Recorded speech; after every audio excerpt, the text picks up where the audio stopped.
Det var ikke det, jeg skulle lave sådan en lyd. Tegn et selvportræt.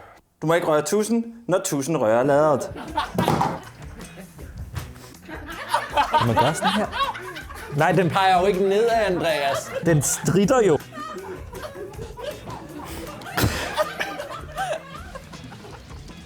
Ja, Jeg holder bare fast i staffeliet.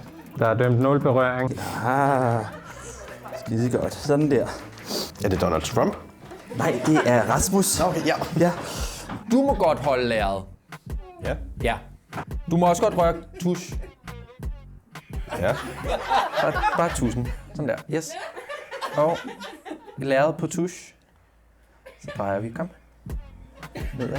Det er en cirkel, vi laver, Andreas. Okay. Jeg kan ikke se andet end Donald Trump nu.